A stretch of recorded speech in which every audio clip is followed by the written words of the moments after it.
Dari 350-an komen teman-teman di sini, ada 2 impresi yang gue dapat tentang HP ini. Panas dan boros. Emang separah itu? Dan biar video ini lebih menarik, mari kita bandingin sama Xiaomi 13T yang punya chipset sama Dimensity 8200, Poco X6 Pro yang punya harga mirip, dan Poco F6. Kira-kira apakah keluhan netizen ini terbukti? Terus fitur bypass chargingnya real atau gimmick doang? Yuk kita buktiin. Oke, jadi buat jawab apakah HP ini panas dan boros, langsung aja gue jalanin Antutu 6 kali, recording 4K, YouTube, Geekbench, download, rendering, dan 3D Max stress test. Sebelumnya gue pastiin baterai ada di 100%, connect di wifi yang sama dengan settingannya, update software paling baru, dan performance mode di keempat HP ini gue aktifin. Dan langsung aja di tes Antutu pertama, emang kelihatan kalau Infinix langsung ngegeber ya, dengan suhu yang mencapai 45-an derajat, dengan konsumsi daya yang cukup berkurang tuh 6%. Kalau dibandingin sama HP dengan chipset yang sama, yaitu Xiaomi 13T, skornya terpaut 60.000 aja, dengan suhu yang jauh lebih rendah di 39 derajat. Konsumsi daya pun cuma berkurang 3%. Terus kalau dibandingin sama Poco X6 Pro dengan Dimensity 8300 Ultra, jelas secara skor beda jauh ya, hampir 500.000 sendiri, dengan suhu yang justru lebih rendah dan konsumsi dayanya di 4%. Terakhir buat Snapdragon 8S Gen 3 emang paling baik di sini ya. Skor yang paling tinggi sendiri dengan suhu yang tergolong aman. Baterai pun juga cuma berkurang 2% aja. Dan itu baru Antutu pertama. Setelah gue jalanin 5 kali Antutu berturut-turut, terlihat emang suhu rata-rata di Infinix ini paling tinggi ya, di 48 derajat. Habis itu di bawahnya ada Poco F6 di 46an derajat, X6 Pro, dan yang paling adem Xiaomi 13T di 41,9. Kalau kita lihat secara penurunan skor juga ada yang menarik, di mana Xiaomi 13T cuman berkurang 2%-an, sedangkan Infinix 10%, yang tergolong baik sih. Tapi kalau diperhatiin setelah Antutu ketiga dan seterusnya, skor di Xiaomi 13T ini lebih baik malah dari Infinix. Tampaknya emang musuh terbesar Infinix adalah suhu, yang bahkan di tes keempat bisa mencapai 49 derajat. Selain itu, satu impact lagi dari suhu tinggi ini adalah konsumsi daya ya, yang terjun bebas berkurang 43%. Sedangkan ketiga HP lainnya di 30, 31, dan 32%-an aja. Tapi itu kan cuma benchmark doang, Bang. Yes, makanya sekarang kita coba record video 4K selama setengah jam, dan hasilnya lagi-lagi suhu di Infinix paling tinggi, 46 derajat, dan baterai berkurang 14%. Nggak sampai situ, gue coba jalanin YouTube dengan resolusi 1080p selama setengah jam juga, dan hasilnya suhu Infinix entah kenapa bisa lebih tinggi sendiri di 35an dibanding ketiga HP lainnya yang ada di 30-31 derajat. Dari sisi konsumsi daya juga berkurang sampai 7%, berbanding 3% di 13T dan X6 Pro dan 4% di Poco F6. Tampaknya yang dikeluhkan netizen semakin nyata di tes-tes ini. Next, kita balik lagi ke benchmark, dimana untuk sesama Dimensity 8200 punya selisih skor yang tipis-tipis aja. Single core Infinix unggul 11 poin, sedangkan multi-core Xiaomi 13T unggul 50-an poin. Cuma untuk suhunya selisih lumayan ya, sekitar 3 derajatan lebih adem di Xiaomi. Terus kalau dibandingin sama kedua HP Poco lainnya, kalian bisa lihat di sini. Lanjut kita ke tes download dengan file yang sama di Google Drive sekitar 1 GB-an. Yang hasilnya Poco F6 bisa kelar duluan ya. Habis itu nggak lama disusul Infinix dan Poco X6 Pro. Tampaknya Xiaomi 13T kurang gesit dia sama yang lain. Cuma gue sempat cobain tes sekali lagi, tapi kali ini urutannya gue balik ya. Xiaomi 13T start duluan, habis itu nggak lama Poco X6 Pro, dan terakhir Infinix Poco F6. Dan hasilnya sesuai urutan sih. Xiaomi 13T bisa kelar duluan, diikutin X6 Pro, F6, dan terakhir GT20 Pro. Jadi bisa gue asumsiin di 2 tes download ini nggak ada yang selalu cepat atau selalu lambat ya, bisa kita anggap seimbang. Dan ingetin aja, kalau tes ini bukan buat tahu kecepatan download maksimal suatu HP. Tapi saat download barengan, siapa yang sedot lebih kuat. Next, kita rendering video 4K di KineMaster yang udah gue kasih scale dan satu filter. Untuk ekspornya gue set ke 4K 30 dengan output file hampir 2 GB. Hasilnya udah ketahuan Poco F6 juaranya sih. Tapi yang bikin surprise itu juara kedua adalah Xiaomi 13T yang terpaut cuma 29 detik dari F6. Habis itu Poco X6 Pro dan Infinix kelar hampir sama ya, sekitar 60-an detik setelah Poco F6 tadi. Untuk suhu dan konsumsi daya mirip-mirip antara keempat HP ini, sekitar 30-31 derajat buat suhu, dan baterai sama-sama berkurang 1%.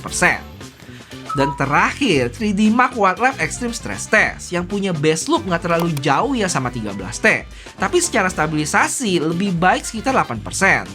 Cuma lagi-lagi suhunya cukup tinggi ya, mencapai 48,8 derajat, dan baterai berkurang 3%. Tapi Infinix bukan yang paling panas di sini, tapi Poco F6 yang bisa mencapai 49,4 derajat dan baterai berkurang 14%. Wah, dari beberapa tes sebelumnya makin terbukti kalau HP Infinix ini benar-benar punya suhu tinggi dan konsumsi daya gede ya. Walaupun untuk beberapa tes kayak benchmark belum bisa dijadiin patokan juga. Makanya buat pastiin itu masih ada satu real test lagi, yaitu gaming berat yang bakal kita lakuin di belakang. Tapi sebelumnya, kalau kalian suka sama tes-tes gua ini, boleh gantian bantuin gua dengan like video ini ya, bakal berarti banget. Thank you. Oke, gue tahu sebagian teman-teman di sini udah hafal di luar kepala tentang HP ini, dan gue juga nggak mau bahas panjang lebar ya. Tapi sekilas aja impresi gue tentang HP ini, pas pegang cukup berasa ya feel plastiknya. Tapi bukan plastik yang kopong atau letoy gitu. Justru gue berasa cukup solid ya dan kuat aja gitu. Paling buat tombolnya gue berasa agak sedikit mendem sih, jadi pas pencet kurang puas aja. Kalau secara desain HP ini keren sih, gaming banget, beserta lampu jedak-jeduknya. Tapi jujur bukan selera gua sih, buat seorang bapak beranak satu yang tahun depan menuju kepala 5. Lanjut buat layar, punya ukuran 6,78 inch dengan bezel yang termaksud tipis. Cukup puas sih kalau nonton di layar HP ini.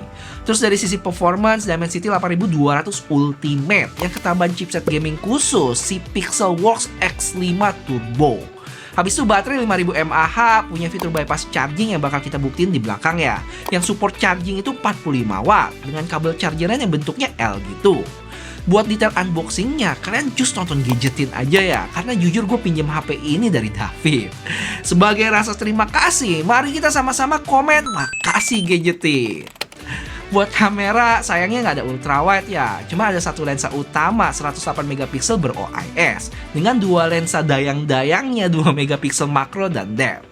Terakhir buat spek lainnya, HP ini HP 5G, stereo speaker, IP54, dan software yang dinamain XOS 14 4GT berbasis Android 14 tuh. Gue gak bakal bahas OS-nya lagi ya, karena sebagian besar gue udah jabarin di video ini nih. Tapi sekilas gue cukup amazed sama segudang fitur yang ditawarin OS-nya. Belum lagi fitur-fitur di gamenya, terus minim bloatware, sama sejauh ini ya ketemu iklan sih. Tapi gue juga punya komplain yang lengkapnya cus nonton video ini aja. Paling yang menurut gua kurang dari HP ini sebagai HP gaming yang nggak ada lubang kebahagiaan alias headphone jack. Karena kalau pakai TWS pasti ada delay. Kalau mau pakai converter nanti nggak bisa sambil ngecharge. Terus satu lagi storage 256 GB nya ini nggak bisa diapa-apain lagi ya. Maksudnya kita nggak bisa tambah memori eksternal. Ya. Nah, ini dia pembuktiannya. Tes gaming yang gue aktifin performance mode di baterai dan game mode-nya. Yang gue mainin Genshin Impact highest 60 FPS dengan hasilnya yang baik ya. Dapat FPS rata-rata di 53,5 selama 20 menit main. Pengalaman mainnya cukup mulus, cuma di akhir sempat ada drop tapi bukan yang sampai nge-freeze gitu. Terus gimana dengan suhu dan konsumsi daya? Tampaknya harus gua akui lagi yang netizen bilang itu benar adanya. Waktu gua ukur suhunya bisa mencapai 47-an derajat yang udah mulai nggak nyaman buat dipegang ya. Konsumsi dayanya pun juga cukup tinggi, berkurang 13%. Yang rata-rata di tes gua serupa untuk HP lainnya berkurang 10-11 aja. Sebagai perbandingan, gue ada tes juga buat Poco X6 Pro dengan settingan sama highest 60 fps selama 20 menit main. Dapat FPS rata-rata yang lebih baik di 57,9. Baterai berkurang 11% dengan suhu yang sedikit lebih rendah di 45,5 derajat. Tahu panas gini, apakah HP ini tetap rekomen? Menurut gua sih masih ya, tapi dengan beberapa catatan yang gua bakal bahas di kesimpulan setelah topik kamera yang tipis-tipis gua bakal bandingin sama HP Poco. Buat kamera super singkat aja ya. Untuk foto karakter warnanya lebih ke natural. Beda sama duo Poco yang lebih keluar warnanya. Yang mana lebih bagus ya selera masing-masing aja. Terus sama kayak selfie-nya cenderung lebih ke natural. Cuma satu kekurangan Infinix yaitu nggak ada lensa ultra wide. Jadi buat dapetin perspektif yang lebih luas nggak bisa. Lanjut buat video langsung gue sebelahin sama X6 Pro, dimana secara skin tone gue lebih suka Infinix sih. Lebih terlihat natural aja dibanding Poco yang kayak dikasih bedak gitu muka gue. Cuma secara dynamic range bisa dilihat Poco sedikit lebih baik ya, backgroundnya lebih detail. Kalau stabilisasi agak kurang di GT20 Pro. 1080p 30 fps nya masih bisa diredam dikit, tapi 1080p 60 udah mulai berasa goncangannya tuh. Terus resolusi maksimum 2K nya juga sama. Yang sayangnya stabilisasinya gempa. Untuk video, kamera belakang secara gambar mirip-mirip aja sih kalau gue bilang, sama-sama baik. Buat stabilisasi udah cukup oke di 1080p 30 sama 4K 30. Kalau 4K 60-nya baru sih berasa gempa di sini, tapi secara gambar masih bagus. Overall secara kualitas buat foto ataupun video menurut gua sih udah termasuk oke ya, balik lagi ke selera. Tapi yang masih diperhatiin kalau kalian mau rekam sambil jalan, untuk resolusi tertentu stabilisasinya bakal ngeganggu. Oke, karena ada yang request buat cobain bypass charge di HP ini, mari sekarang kita buktiin. Jadi buat yang nggak tahu, kalau fitur ini diaktifin, misalnya pas ngegame, listriknya itu nggak bakal masuk ke baterai dulu ya, tapi langsung dipakai sama HP, yang gunanya bikin baterai lebih tahan lama dan panasnya lebih keredam. Percobaan pertama gue pastiin suhunya normal di 29 derajat ya. Mainin Mobile Legends yang gue colok sama charger 45 punya Infinix tuh. Habis itu gue aktifin bypass chargingnya dan langsung ada tulisan ngecas baterainya bakal di stop di baterai 35%. Untuk settingan gue pakai ultra dan setelah main sekitar belasan menit, kalian bisa lihat baterainya masih tetap di 35% ya. Dan suhunya ada di sekitar 40 derajat deket chipset dan 35an deket baterai. Habis itu gue ademin dulu HP-nya sampai di sekitar 29 derajat lagi, dan kali ini kita tes dengan bypass chargingnya off. Pas colok chargeran baterai ada di 34%. Dan icon di sebelah baterai sini beda ya, ada petir hijau gitu. Yang mana kalau sebelumnya bypass charging on, kotak hijau doang. Hasilnya setelah belasan menit main, suhu deket chipsetnya naik sekitar 1 derajatan. Sedangkan suhu deket baterainya naik di sekitar 2 derajatan. Dan emang pas gue pegang langsung bagian sebelah kanan ini lebih anget ya, karena emang chargingnya lewat baterai dulu. Jadi dari tes ini terbukti ya, kalau emang suhunya sedikit lebih teredam saat bypass chargingnya on, terutama di daerah sekitar baterai. Tapi gue kurang tahu sih apakah cara tes ini udah bener atau belum. Kalau ada yang kurang boleh bantu kasih tahu di komen ya. Oke, jadi kalau gue cek di website resmi HP ini dijual 4,7 juta buat varian 12+256. Yang serius kalau tanya pendapat gua, kurang rekomen sih. Nambah beberapa ratus ribu lagi bisa dapat Poco X6 Pro yang dapat storage 512, chipset lebih ngebut, kamera ada ultra wide dan lain sebagainya. Tapi kalau gua lihat sekarang di marketplace yang harganya selisih hampir sejuta dari X6 Pro di 4 juta kecil, HP ini jadi menarik banget sih dengan performance yang, koreksi kalau salah, mungkin terbaik di harga 4 juta kecil tadi. Tapi bang, HP-nya kan panas dan boros. Iya, nggak ada HP yang sempurna sih. Paling kalau masalah panas saat gaming yang mencapai 47 bahkan 50 derajat. Balik lagi ke kalian, bisa diturunin nggak untuk settingan gamenya? Mungkin rata kanan yang agak ke kiri-kirian dikit. Apa kali? Jadi kalau kita bisa berkompromi dengan itu ya bagus sih. Karena di sisi lain kita juga nggak bisa tutup mata kalau HP ini tawarin banyak hal-hal menarik, kayak desain keren dengan lampu jedak-jeduk, layar cakep berbezel tipis, chipset kenceng, dan berbagai fitur terutama buat gaming, plus bypass chargingnya. Sama satu lagi, sambil kita lihat selama 2 tahun OS update ini ada perubahan nggak yang dilakuin sama Infinix buat bikin suhunya lebih diredam dengan konsumsi daya yang lebih baik.